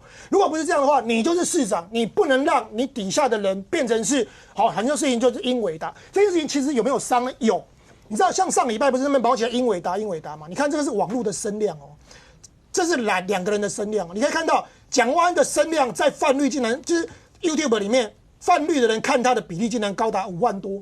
甚至比沈伯洋的3万多还高。那你显然绿的人看他，当然就在骂他。那蓝的人自己看他才1万，你有没有发现？好，所以其实这个上礼拜这个过程中啊，你可以看到至少在网络的世界里面，蒋万安是被压着打，被沈伯洋这边压着打。所以这个也是为什么蒋万安会在上礼拜他在出访新加坡前突然丢出什么他要废掉监察院，那个根本就是假议题。因为以国民党现在跟蓝白现在占多数，民进党提名29个，基本上就是一定是封杀，根本不用怀疑。可蒋万安为什么要突然抛出废监院这件事？一箭双雕。第一个就是让大家转移焦点去讲那个考监的事情，他就闪掉。第二个是也给曾丽文出考题啦。那曾丽文你要怎么接这个招？所以我觉得，那显然就是对蒋万安来讲，他这个英伟这件事情，其实对他来讲是双面刃呐。就当然你可以英伟帮你当分身，可是也会让人家觉得说阿伯就把启动其实送上，所以也凸显那你到底这个市长有没有办法？就像李光耀陈市长里面讲的，那你未来的挑战你要怎么处理？不过现在看起来的话，那双北。尤其大家都承认一件事情，目前看起来新北应该是今年整场选战大概是最重要的一个关键。绿营虎视眈眈，然后觉得这一仗几乎要势在必得。对蓝营来讲的话，怎么守城？21年全国人口最多的一个城市新北，那蓝营不可能放掉这一地方。但现在看起来民调打起来，似乎是个五五波的味道的这种打法。云凤，川普到底打这场选战中间中间到底，因为从前面今年1月开始到现在，显然跟苏巧慧之间的民调确实有拉近到可能在5%以内，目前看起来。那到底，然后绿营现在直接放话说，到了7、8月，希望民调能够产生黄金交叉，那中间到底出了什么状况？我觉得这个就是候选人的问题嘛。我觉得他们现在是说，7月要开始跑市场，跑，你知道一场选举的时候跑这些基层公庙市场是非常重要的。如果你声望再好，你没有握到选民的手，完全就是没有用。那他们。我不晓得前半个月都在干嘛吗？不是说有内斗，说什么，然后连这个发言人也搞不清楚啊。发言人现在说要有一个什么姓江的江一真不是那个议员说不连任，然后要转去当他的办公室主任，说要来这边做发言，但是你可以发现，就是说。整体上面，它的整个就从它是很早就被提名确定的嘛，但是它的组合到现在还没有组合成功啊。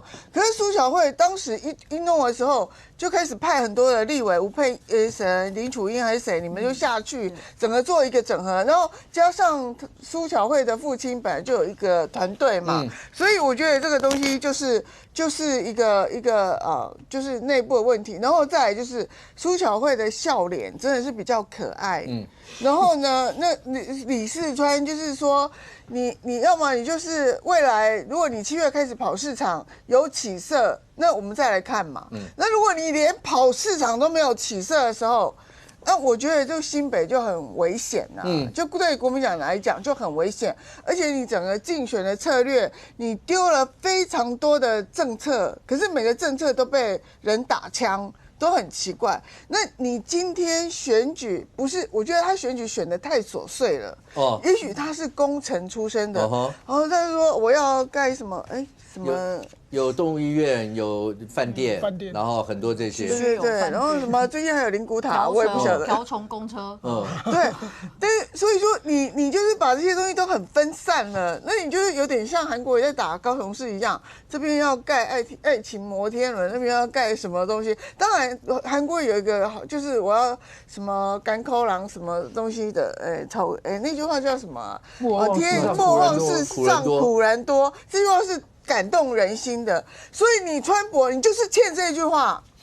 你不会叫他再讲同样的话吧？赶快复制贴上。不是，你要创造一个感动人心的话。对，如果你新北，你已经当过几年的副市长，你应该新北知道谁最期望的是什么东西。然后你就要那高雄人是因为觉得长期有这个所谓被忽视感嘛，南北有差距。可是新北，如果你了解新北，你就要了解新北人心声，你就欠这句话嘛。但敏凤他会出现一个状况，就是他喊出新北要什么的时候，因为国民党执政21年，绿营就直接讲说，不是啊，你这样的搞得好像21年以来你们国民党的人都没有在那边做，侯友宜出来，川博说你没有做，就他应该要创造一些这些东西，可是只要讲什么，民党人就拿这个回头打怎么办？不是啊。你现在是你要选还是侯友宜要选？就不要管他们了，就不要管他们啦，对不对？他们又不选，那难道他们保证他选上吗？就像他的困境就有点像高雄的赖瑞荣嘛。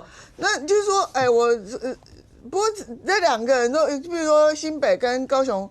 这个市政都成绩很好，那你就很难就做一个突破这样子，然后很难展现个人的特色，然后又有点严肃。那川博你就开始面对镜子开始微笑。如果你可以笑得跟苏巧慧一样可爱，那我觉得你的票就多很多嘛。那再来就是你真的要努力的跑基层、跑市场。如果你真的很熟的时候，你觉得不要高高在上，因为我觉得他有个缺点就是苏巧慧的好处是他民意代表出身的，他选举选过了，但是川普还是有一些官僚的这个体制出身的一个坚持吧，然后所以他也第一次选举，所以对于这些，你看你问叶元之这些选举过的人，包括康仁俊也选举过，到底握手重不重要？握手是很重要的，100%重要。那你为什么整个团队排到现在7月你才要开始去握手？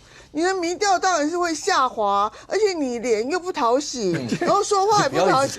这主观的，这是一个。他可能有个又大又厚，像云朵般的手下去跟握。对啊，就像如果你脸不像云朵，就像云朵。可是好，那时候沈伯洋出来的时候，蓝营一直在讲说啊，你看那个大罢免的时候，什么仇恨值多高或什么，结果沈伯洋出来以后，显然绿营也知道，所以在沈伯洋的形象或是在内容论述上，其实大部分都不会去讲这些东西。但后知现在不是啊，现在是川博直接跳出来说沈伯洋跟苏小慧大罢免的时候仇恨高，为什么川博现在要直接提这个？讲这些就是没有用，你知道吗？又不是我讲，那我觉得沈伯洋我是跟川博讲的，仇恨值高是真的啦。但是你说苏小慧，我不觉得，因为他那时候大罢免，可是跟川博打的是苏小慧啊，没有对于李四川来讲，他当然希望沈伯洋声量越高越好。但是我要讲川博的状况，我必须要讲，就是说我跟敏慧姐看法不太一样，就是说我看到沈伯洋选举，我不是看到李四川的选举，好。我就一直会想到2014的台北市连胜文。台北市好，就说当时执政的是郝龙斌，然后要接棒选的是连胜文。好，然后呢，其实两个人状况也不坏，但是其实他们交接状况就不好。两个团队里面也一大堆问题。好，那连胜文团队当时是内斗，那川博团队比较不像内斗，他比较像是。各方都不确定谁该管事情，三个和尚没水喝。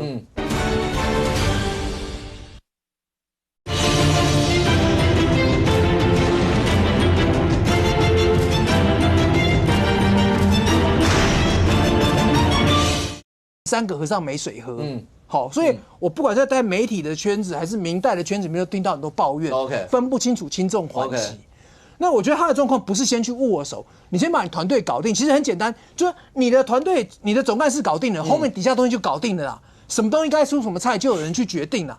但他找了江宜真去做竞办主任，这个就是说你可以知道说他好像有意识到我有问题，想要去解决。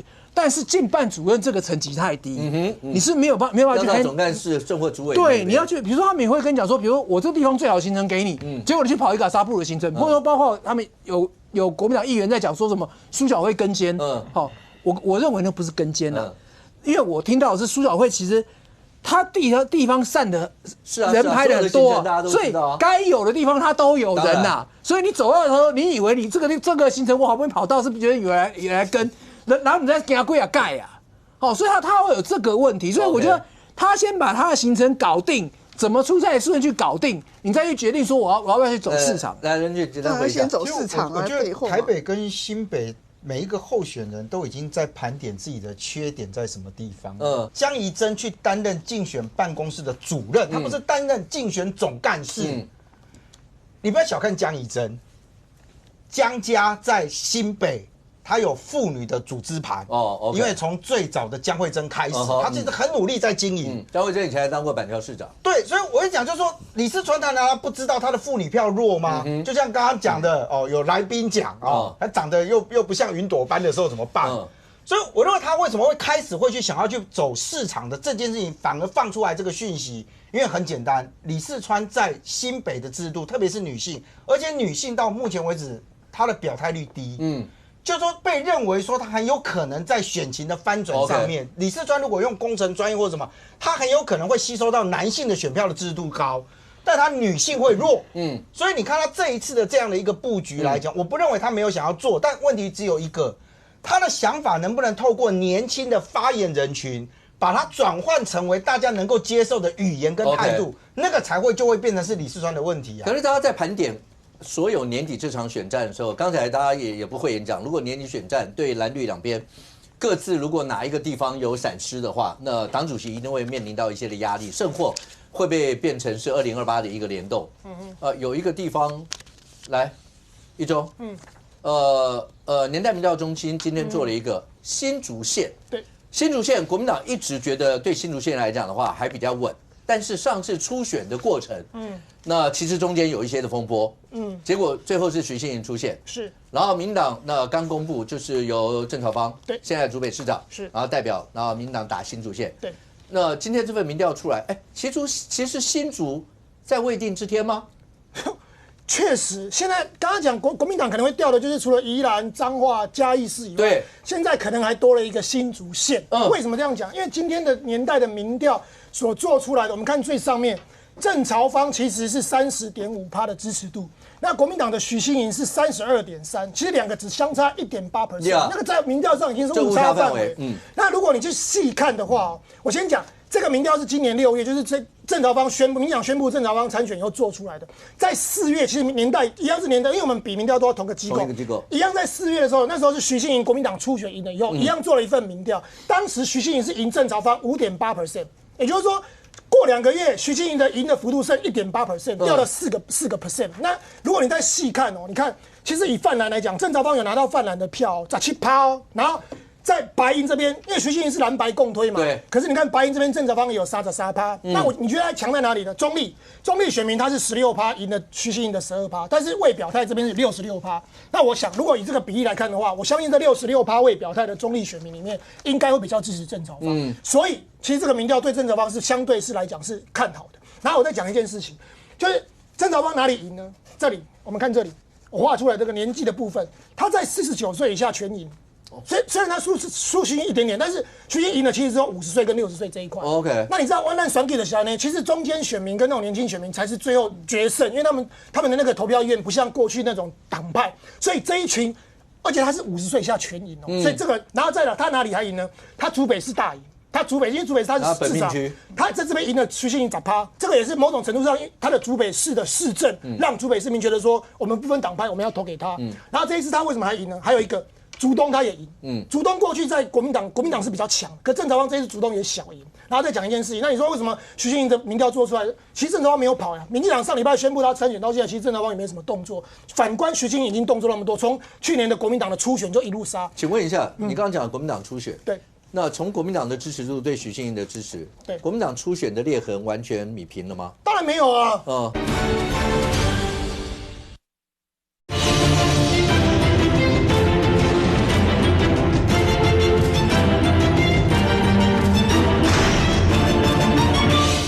竹东过去在国民党是比较强，可郑朝方这次竹东也小赢。然后再讲一件事情，那你说为什么徐欣莹的民调做出来，其实郑朝方没有跑呀？民进党上礼拜宣布他参选到现在，其实郑朝方也没什么动作。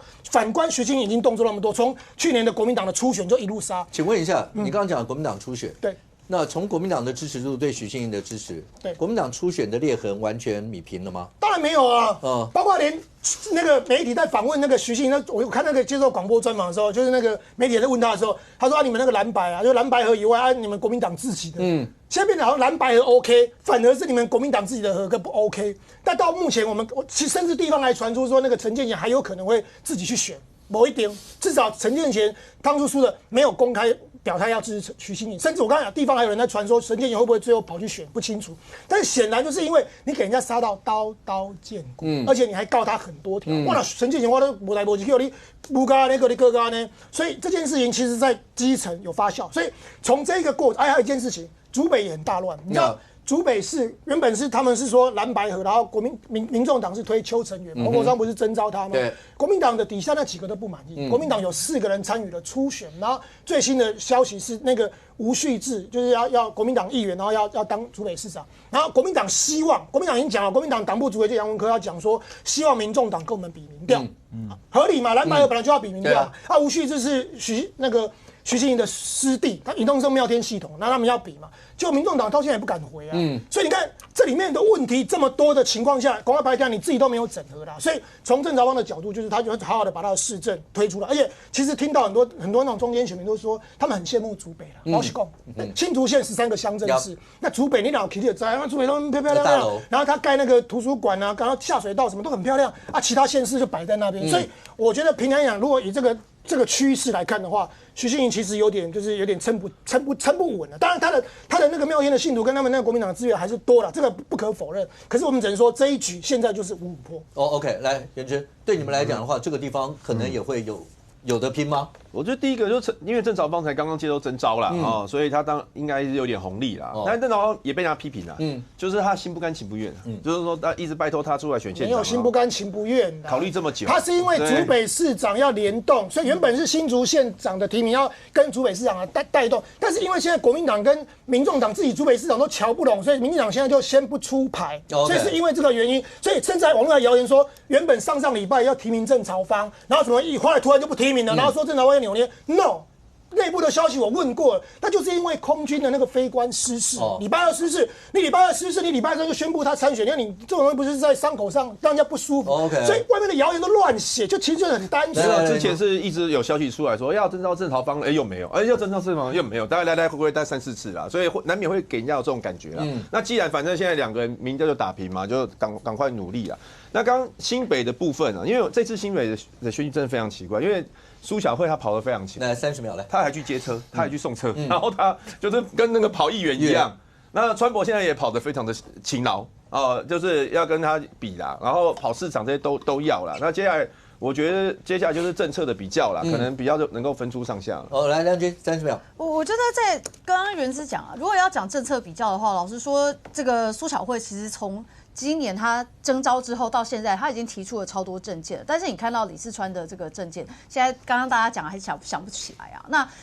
那个苏巧慧，她在6大福利方案，然后还有在观光政策上面，她的新皇后计划、新皇冠计划跟钻石商城计划都讲得很清楚，而且重点是真的她很勤劳。大概要讲，虽然给你点起来按点手，握到手非常重要，但是没有握手一定不行啦。就是说你握到手不一定说你就能够大赢，但是如果你没有跑市场，没有跑基层，没有在公园让大家看到你，大家都会觉得说我都只在电视上看到你啊，然后觉得你离我很远。对啊，这才是选举人啊。对，所以我觉得这个才是亲近的感觉。那我觉得李四川的问题是说，因为他过去都担任官员，然后担任副市长，所以我觉得他对于民众对他来说就是很陌生，他就是几个官，几个户起定。OK， 年底这场选战，你可以想象出来，被提名的各战将一定会卯足了全劲儿。那至于年底这场选战，那各阵地的得失一定会联动到2028胜获。对国民党来讲的话，这几位所谓的太阳，然后包括不管在国外的参访，然后胜获到了国内以后，每个地方跑，最后成绩怎么样？最后2028又是谁出现？我们大家再拭目以待。